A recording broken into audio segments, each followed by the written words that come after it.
Hi friends, welcome to PR life style. ఈరోజు yellow colour క్యాప్సికమ్తో chutney ఎలా తయారు చేసుకోవాలో చూడండి ఫ్రెండ్స్.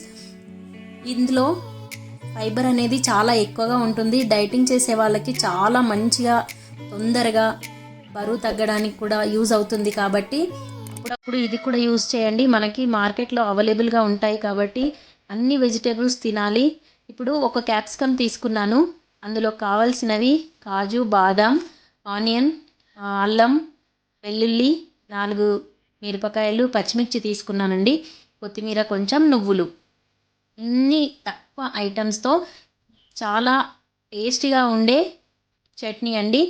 ఎందుకంటే ఎప్పుడు మనము పల్లీలు, కొబ్బరి, అలాంటి టమాటో ఇలాంటి చట్నీలతోనే దోశలు, చపాతీలు అలాంటివి తింటుంటాం కదా. ఇప్పుడు కూడా మీరు కొత్తగా ట్రై చేస్తారని చెప్పేసి ఈ వీడియో చేశాను నేను.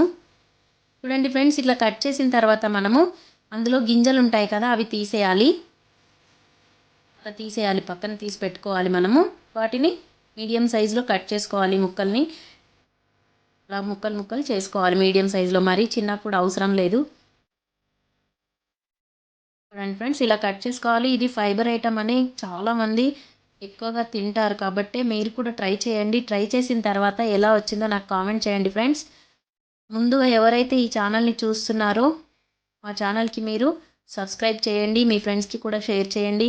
లైక్ ఇవ్వండి మా వీడియోలకి. అండ్ బెల్ ఐకాన్ని కూడా క్లిక్ చేయడం మర్చిపోవద్దు ఫ్రెండ్స్.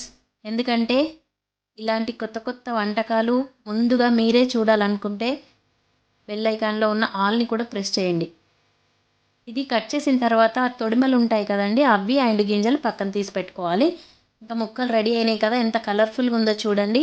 ఎల్లో కలర్, పిల్లలు అయితే ఎంతో ఇష్టపడతారు ఇట్లాంటి కలర్ ఫుడ్స్కి. చూడండి, ఎందుకంటే దీనికి ఒక్కసారి మీరు చేసి చూడండి. అసలు క్యాప్సికమ్ స్మెల్ లేకుండా ఎంత బాగా వచ్చిందంటే అంత బాగా వచ్చిందండి. నాకైతే మీరు కూడా ట్రై చేయండి. ట్రై చేసి ఎలా వచ్చిందో మీరు కూడా నాకు ఒక్కసారి కామెంట్ చేయండి ఫ్రెండ్స్. మనం ఆనియన్స్ కూడా కట్ చేసుకోవాలి. అలా క్యాప్సికమ్ వలన బెనిఫిట్స్ ఏంటనేది నేను ఇంకో వీడియో చేయబోతున్నాను. ఆ వీడియోలో మీకు పూర్తిగా డీటెయిల్గా క్యాప్సికమ్ గురించి బెనిఫిట్స్ అనేవి నేను ఎక్స్ప్లెయిన్ చేస్తాను ఫ్రెండ్స్. ఇంకా మనం మిరపకాయలని కూడా బాగా కడిగేసి పక్కన పెట్టుకున్నాం కదా, వాటిని ముక్కలుగా కట్ చేసుకున్నాలి. క్యాప్సికమ్ అనేది పెద్ద సైజులో తీసుకుంటే ఒక క్యాప్సికమ్ మనకి 10 మెంబర్స్కి సరిపోతుందండి. ఇంకా మనకి కాజు బాదంకి వాటర్ తీసుకున్నాను నేను. ఇవన్నీ మనము ప్రాసెస్ మొత్తం పూర్తయ్యేంత వరకు ఈ కాజు బాదాం అనేవి వాటర్లో నానబెట్టుకోవాలి. ఎందుకు నానబెట్టుకోవాలంటే పేస్ట్ బాగా కుదురుతుందండి. ఎందుకంటే అవి డ్రైగా ఉన్నప్పుడు మనం అందులో వేసామనుకోండి కచ్చపచ్చగా వస్తుంది కాబట్టి పొడి పొడిగా ఉంటుంది, లేకపోతే స్మూత్గా రాదు. అందుకని కొంచెం సేపు మనం వాటర్లో నానబెడితే బాగా స్మూత్గా వస్తుంది. ఇప్పుడు మనం పొయ్యి పైన ప్యాన్ పెట్టేసుకున్నాము. ప్యాన్ పెట్టేసుకున్న తర్వాత ఆయిల్ వేసి, ఆయిల్ వేడెక్కాక అందులో పోపు దినుసులు వేసాను. జీలకర్ర, ఇంకా మీరు ఏవైతే వాడాలనుకుంటారో ఆవగింజలు, శనగపప్పు, మినపగుళ్ళు అలాంటివి ఏవైనా సరే వేసుకోవచ్చు. నేనైతే ఓన్లీ జీలకర్ర యాడ్ చేశాను. అందులో ఇంకా నువ్వులు కూడా యాడ్ చేశాను ఫ్రెండ్స్.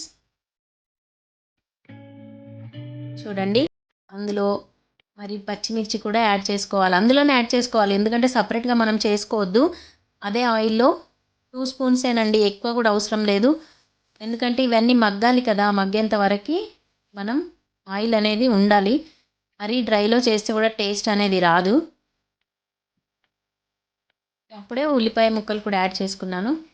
ఇంకా వెల్లుల్లి రెబ్బలు ఉంటాయి కదా, వెల్లుల్లి రెబ్బలని పొట్టు తీయకుండా వేసాను. ఎందుకంటే ఫీడింగ్ మదర్స్ ఉంటారు కదా, ఫీడింగ్ మదర్స్కి పాలు ఎక్కువగా రావాలి అనుకుంటే అవి అందులో ఉడికినే ఉంటాయి కదా, ఉడికిపోతాయి కదా, కుక్ అయిపోయిన తర్వాత వాటిని పొట్టు తీసి అలాగే తినేసేయాలి. ఫీడింగ్ మదర్స్కి చాలా మంచిది, బెనిఫిట్స్ ఉంటాయి కాబట్టి నేను అలా వేశాను. మీరు కూడా ట్రై చేయండి. తెలిసిన వాళ్ళు తెలియని వాళ్ళకి చెప్పండి ఫ్రెండ్స్. ఇలాంటి టిప్స్ తెలియని వాళ్ళకి తెలిసేలాగా నేను చెప్పాను కాబట్టి మీరు ఇలాంటివన్నీ షేర్ చేయండి నాతో కూడా. ఇప్పుడు మనం అవన్నీ చల్లారాక ముక్కలన్నీ మిక్సీ జారీలో వేసుకున్న తర్వాత నానబెట్టుకున్న కాజు బాదాం ఉంటాయి కదా, ఒక 4 తీసుకున్నాను. అందులో యాడ్ చేసుకొని మనం మిక్స్ పట్టేసుకోవాలి. చూడండి పేస్ట్ కొంచెం కచ్చపచ్చగా ఉన్నప్పుడు కారం పొడిని అందులో యాడ్ చేసుకోవాలి కావాలనుకుంటే. ఎందుకంటే పచ్చిమిర్చి యాడ్ చేసాం కదా, ఇంకా అవసరం లేదు అనుకునే వాళ్ళు యాడ్ చేసుకునే అవసరం కూడా లేదు. అందులోనే సాల్ట్, కొంచెం చింతపండు వేసుకోవాలి. అంతే, మిక్స్ పట్టేసి పేస్ట్ రెడీ అయ్యాక మళ్ళీ దానికి పోపు పెట్టుకోవాలి. చాలా ఈజీ ప్రాసెస్లో రెడీ అయిపోయింది చట్నీ. ఇంకా దోశలోకి కానీ, మీరు పూరీలో కానీ, చపాతీలో కానీ దేంతో అయినా తినొచ్చు. చాలా చాలా టేస్టీగా ఉంటుంది. మీరు కూడా ట్రై చేసి మీ ఫ్రెండ్స్కి షేర్ చేయండి.